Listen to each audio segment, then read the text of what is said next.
I'm Terry Phillips, after the news. When does flying a flag become treasonous?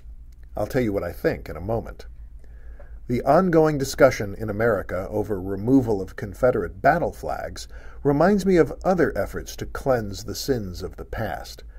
As you might know, for example, it's illegal in Germany to display symbols of the Third Reich, such as the swastika. It was part of that country's post-war denazification law.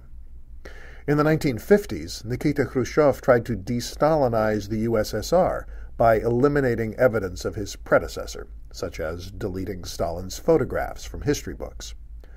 Similarly, Boris Yeltsin tried to decommunize Russia after the Soviet Union collapsed. But in each case, these attempts failed to eradicate extremism. That raises two questions.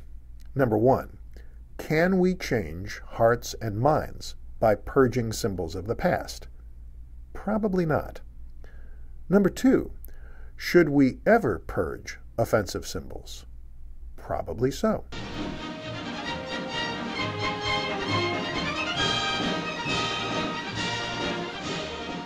The American Civil War ended a century and a half ago, but some of the underlying issues from that conflict are clearly still unresolved. If you are from the Old South or sympathize with the reasons for its historic rebellion, you might regard the Confederate flag favorably. It could evoke feelings of regional pride or respect for ancestors. For others, it means something quite different. The Civil War, or the War between the states, or as some call it, the War of Northern Aggression, continues to define many of our political views. Even the way we label it indicates our bias. So, what about that flag? It came to represent opposition to the Union, independence, and states' rights. It also became a symbol for slavery and oppression. In my view, no government should impose its own interpretation of that flag on the general public. The stars and bars should not be flown officially. But banning its personal possession or display or sale would not solve the problems of racism or inequality. Such a prohibition could actually make things worse. But does flying the Confederate flag constitute treason? Frankly, my dear, I don't give a damn. Not really. Among other things, it would preclude Civil War reenactments, historical movies, and Dukes of Hazzard reruns. Trying to erase the Confederate flag's existence is neither possible nor appropriate, nor even valuable. The flag existed. It's part of our shared history, and now prompts us to talk about the issues it represents. Americans often equate our country with our national flag. We treat it with deep respect. We pledge allegiance to it. Our laws dictate how that banner should be handled, displayed, and, when necessary, disposed of. But our sense of patriotism has evolved over time.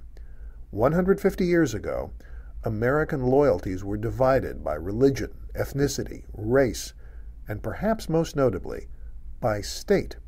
We were, first of all, Georgians and Texans and New Yorkers.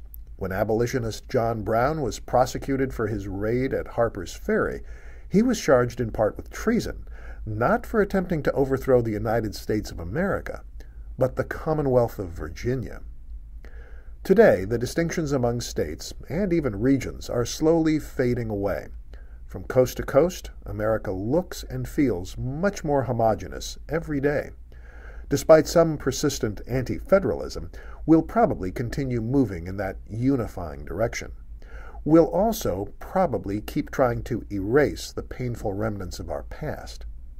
But let's not fixate on historical symbols. I say we need to focus on the issues that still separate us and to continue searching for common ground. I believe that is our only earthly hope of salvation. I'm Terry Phillips. Thanks for listening, and please tell your friends.